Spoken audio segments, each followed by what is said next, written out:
A 22-year-old, ladies and gentlemen, on Sunday broke down in front of a magistrate when she was produced by the special cell of the Delhi police, almost painting her as one of the key conspirators in what they believe was an attempt to break India.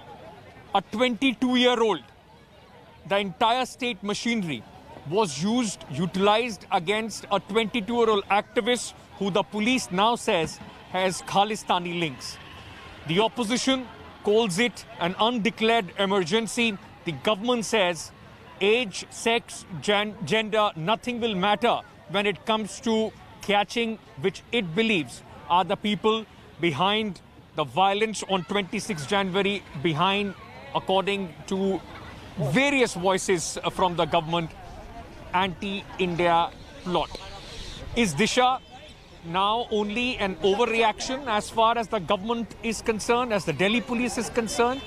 What grounds do they have for his arrest? That is going to be our top focus. I'm Ankit Tyagi, 6 p.m. Prime, coming to you live from the national capital. We are at the India Gate, the very symbol of India right now, debating one of the most sensational cases, in fact, in the last few years. Let's very quickly first get you the story of the day. Disha Ravi was arrested from Bengaluru. The Delhi police says that now there are Khalistani links which have emerged. Activists and the opposition have slammed the government. Let's first take a look at the latest as far as the arrest of this 22-year-old young climate environment activist is concerned, which has enraged a lot of people in the country.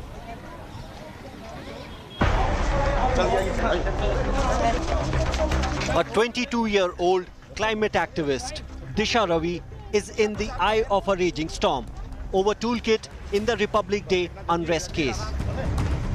Slapped with grave charges like sedition and criminal conspiracy, trouble seems to be mounting for Disha. Delhi police have claimed that they have unearthed a big Khalistani-linked plot against India. They claim that pro-Khalistani group Poetic Justice Foundation, Mo Dhaliwal, had contacted activist Disha to create a Twitter storm ahead of Republic Day. One portion of the toolkit document mentioned action points named prior action. As you are aware, they were digital strike through, hashtag on 26th January, and earlier tweet storm on 23rd January onwards, and physical action on 26th January. Not only that, police says that she even was a part of a Zoom meeting with Foundation's Mo Dhaliwal along with co-accused Nikita. On 11th January, Nikita and Shantanu attended a Zoom meeting organized by Poetic Justice Foundation in which the modalities of the Global Day of Action were worked out. But activists have put the police in dock, questioning why no action were taken on banned organizations before Republic Day and alleging that the whole Khalistani link is an afterthought. To arrest her and take her away to another state, telling her folks that she's only being taken for questionings, and then to go ahead and arrest her and keep her in custody for 5 days. These are all things that reek of abuse of power. A citizens' march demanding release of Disha was also held in Bengaluru. You know, we have become a country, or this is a state where if you non-violently stand for climate change, for farmers' rights, you're arrested. If, on the other hand, you violently go from door to door, intimidating people to donate for the ruling party, you're free. Delhi police revealed that pro-Khalistani organization Poetic Justice Foundation is completely involved in toolkit case. Disha and Shantanu created the documents and sprayed on social media platforms. They organized the Zoom meeting with Mo Dhaliwal. The new name came into the light. This is Peter Fadrick. Peter Fadrick is the main coordinator of ISI and Khalistan K2 collaboration. With Vidya and Arvind Ojha, this is Tanseem Haider for India Today. All right, as you heard in the story, we just tried to put across what is the latest as far as this young girl is concerned. She's now in 5-day police remand. The police questioning her as far as a larger conspiracy regarding 26 January and this entire toolkit is concerned. Politics on this is now also peaking, with the Bharatiya Janata Party leaders coming on one side saying that law is taking its own course and the opposition terming it an undeclared emergency. Listen in to what the politicians have been saying on this story. निराशा से ये लोग क्या काम कर रहे, कैसा कर रहे, क्या बात कर रहे समझ में नहीं आता। ना राहुल गांधी समझते हैं देश के बारे में, ना प्रियंका गांधी समझते हैं देश के बारे में। अपोजिशन पार्टी का भी कुछ जिम्मेदारी होते हैं। अपोजिशन पार्टी भी आज देश के हित के, देश के संबंधित नेशनलिज्म का विषय पर भी, नेशनल इंटीग्रिटी के विषय पर भी आए तो सत्ता दल पार्टी छोड़कर सभी लोगों के साथ रहना चाहिए। सत्ता दल ही दूसरा पार्टी है, इसलिए हम समर्थन नहीं करेंगे। इसके लिए सबके विषय पर खिलाफ करना ये गलत है। ये बहुत दुर्भाग्य है। सेना के खिलाफ बात करना, विदेशों के समर्थन देना, कांग्रेस पार्टी क्या बात कर रहे हैं, क्या सोच है, मालूम समझ में नहीं आता। A country which is not afraid of China can't possibly be afraid of Disha, right? And if there is a conspiracy involved, which the government says there is, then they should make Greta Thunberg an accused, and make Rihanna an accused. आम आदमी party देश के सारे युवाओं से appeal करती है कि आप एकजुट हो जाइए और मिलकर एक स्वर में भारतीय जनता पार्टी की जो कोशिशें हैं इस देश में लोकतंत्र को समाप्त करने की, डिसेंट को सप्रेस करने की,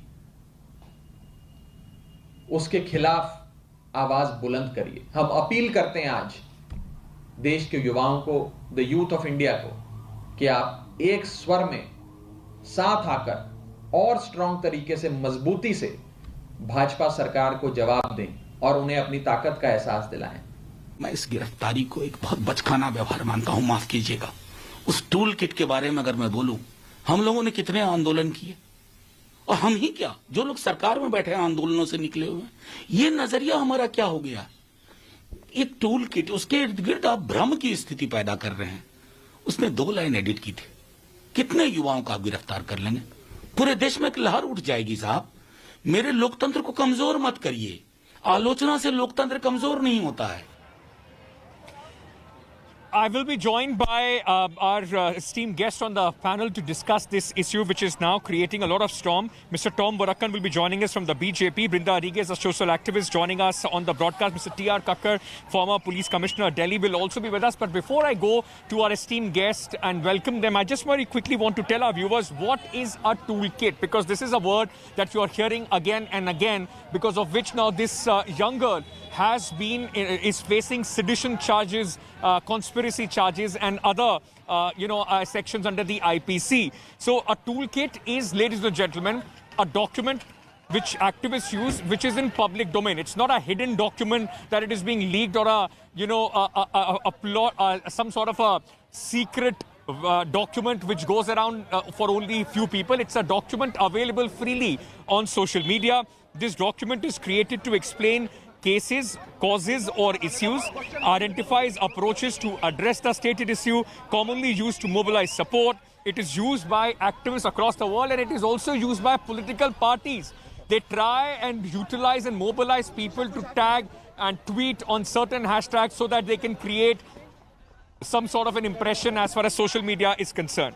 Now, this brings me to the top questions that we are going to try and find answers to, or at least discuss in the course of the show.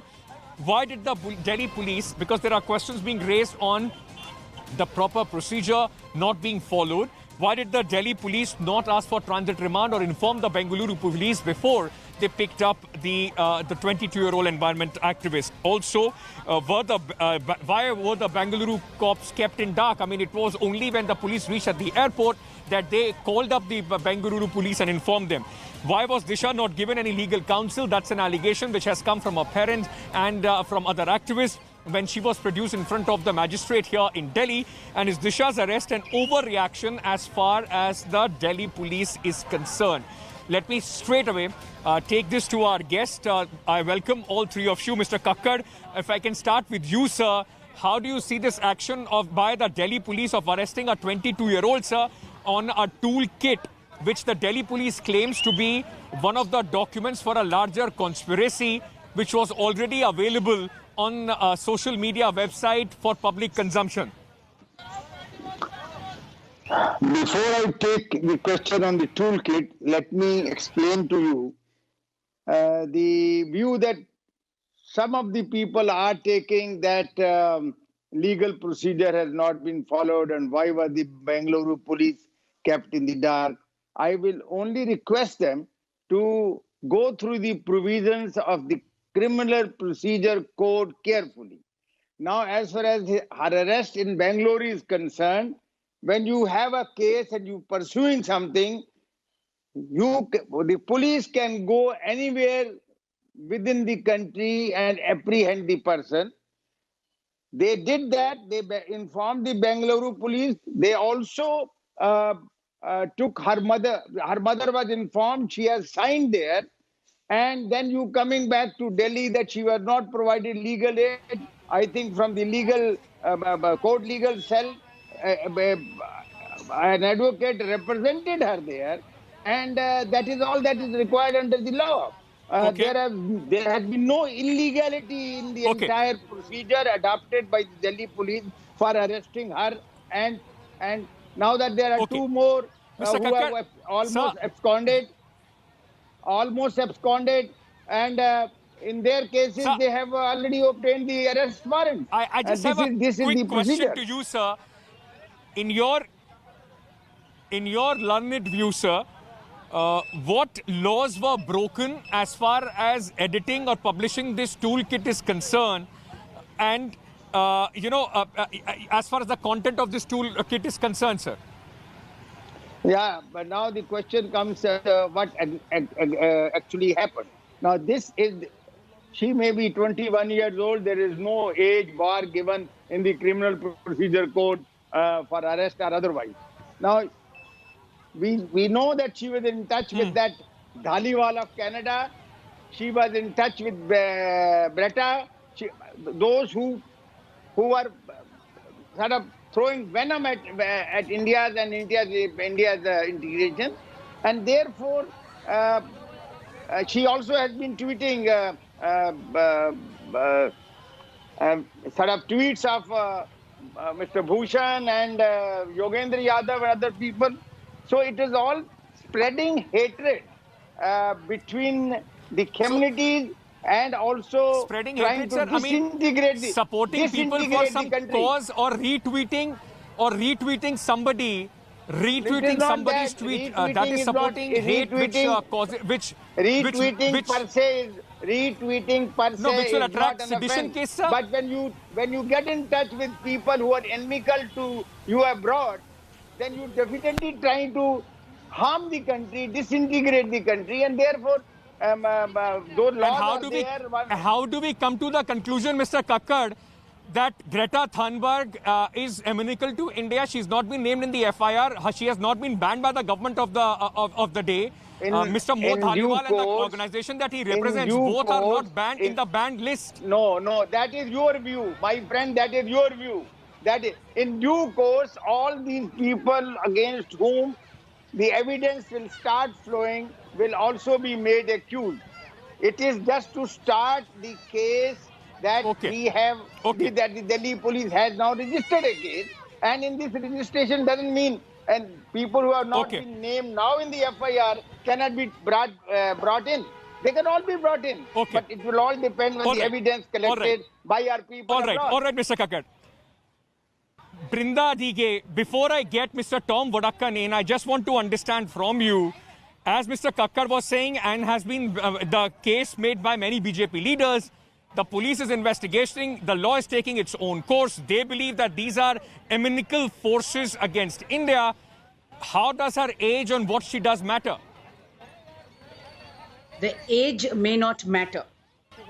What matters is a narrative that is coming across, that because she edited a toolkit which is widely available over the internet, and so you are going to be pulled up. And the narrative that we get as activists and social development workers is you raise your voice. You raise your voice against the government or a policy. As a citizen, a concern that you want to share, maybe solidarity with the farmers, maybe some of the laws that talk about our water being taken away, our resources being taken away, you will be considered enemy number one. And that is the narrative that is frightening and dangerous. Okay. Mr. Tom Vadakkan, a 22-year-old is now possibly being represented as an enemy of the country. Mr. Vadakkan, you being part of the Bharatiya Janata Party, you also know that political parties also use certain documents, certain hashtags to try and, put forward their view and try and create some kind of a narrative. Is tweeting amounting to sedition now, sir? Because I have gone through that toolkit. I couldn't find something as libelous as breaking the country. Ankit, it's not as simplistic as you would like to paint. It is a well-crafted toolkit. Why, if there was nothing, was it deleted? I mean, the question is in public domain. Why was it deleted? A. B. Who drafted it? Now, the suspicion is that Disha had something to do with it. The lawyer in Bombay who has escaped she's looking for legal remedy, and the other gentleman is missing in action. The WhatsApp group they have formed has been deleted. If you or I are innocent, why should we delete anything? Question number one. Now, on 11th January, Ankit, there was a Zoom meeting. Now, the Delhi police has already asked for the participants. We are waiting to know whether Dhaliwal was there or was it Mr. Peter, whom we have been looking since 2006. Okay, Ankit? And this man is a mercenary who works for ISI. Now, these activists who come here, it's all very well to say that they will protest on this issue and that issue. But when my country is it's an information war that they've started, they've launched against this country, we need to investigate across the party line. But yes, here there are a whole lot of activists who think that, this is about democracy.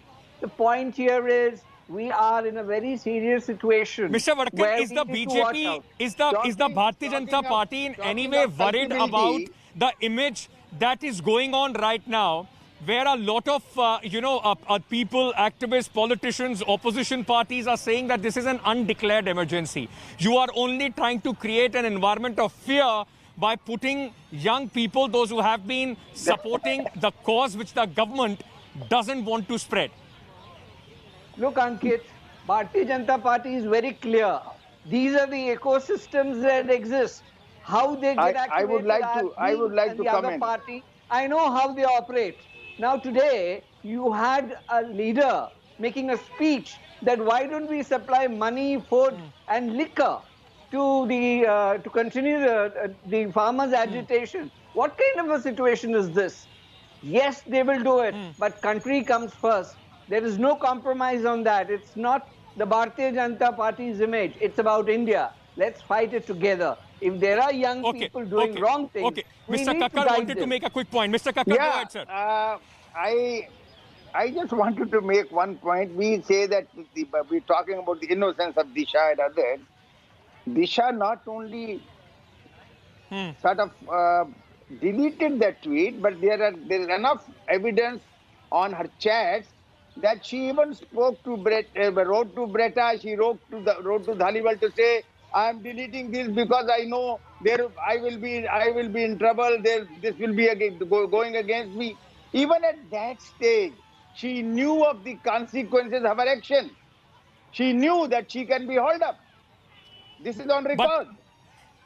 This is on record. She knew at that stage also Brinda, that the she other can be way to held up. look at what she was talking and possibly expressing, that could also be taken as somebody who knows in the current environment, even putting out hashtags or helping to edit a toolkit which is present in social domain could land her in trouble because of the current environment. As far as the views of the activists are concerned, Mr. Kakkar, let Brinda come in, sir. Sir, you made your point, let Brinda come in. Again and again that they are mostly any unemployed. voice They do that not have a is job. in dissent, Therefore, any voice that goes in dissent against the government is treated as somebody who is against the state, and that is wrong, because it is my sacred duty as the citizen of this nation not only to safeguard and uphold my nation, but also question and query the government when somebody feels that something is not right, a policy is not right, a law is not okay.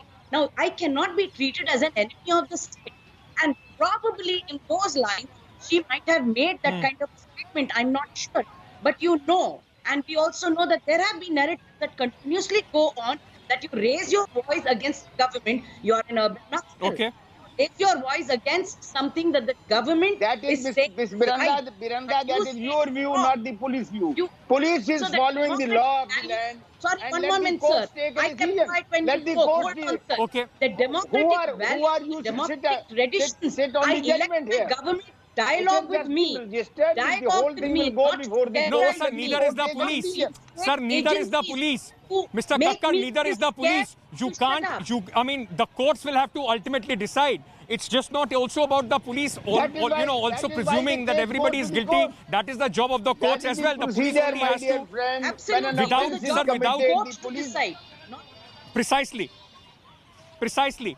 Mr. Vadakkan, in conclusion, what would you say to those who are once again saying that now tweeting or speaking against the government of the day is amounting to sedition, is amounting to anti-national activity? Why does the government forget that government is not India, sir? How is somebody who is opposing the government becomes anti-India? Ankit, I want to make one thing very clear. Giving fake news, cultivating fake news. Now, for example, the police today in the press conference very categorically said the station head officer of that station where she resides was there on the spot when she was arrested. So was her mother. Now, half the time the Home Minister of Karnataka has gone on record to say that even if they did not inform, it was later done at the airport, and he doesn't find anything wrong, sir. If you want, I can play that for you as well. So please don't ever accuse us of putting fake news on. The minister is not aware of it. It's another story. But he said procedurally, it is necessary, that it's not necessary for them to inform. He said that is not necessary. But he did not say the SHO was not there. Okay, that's one. Now, as to the false narrative that's coming out, that tweeting is a problem, this is a kind of a false campaign. This is purely information war. Now, you have a campaign, this toolkit talked about tea, yoga, the soft state that India is. The attack is on that. And if we want to prevent that, there are certain steps to be taken. But freedom is fundamental to not only to the government, to the Bharatiya Janata Party. Let there be no mistake. All right. I will leave it there. We are hoping that is also followed in letter and spirit. I thank Mr. Kakkar, Mr. Vadakkan and Brinda Adige for joining me on the broadcast. A quick break at this moment, ladies and gentlemen. On the other side, India in a commanding position as far as the second test match against England is concerned. We'll get you all the details after a short break. Stay tuned. Hi everyone, Preeti Chaudhary here. Hope you like this video. For latest news and analysis, like and subscribe to the India Today YouTube channel. And don't forget to press the bell icon to stay updated. Thank you for watching.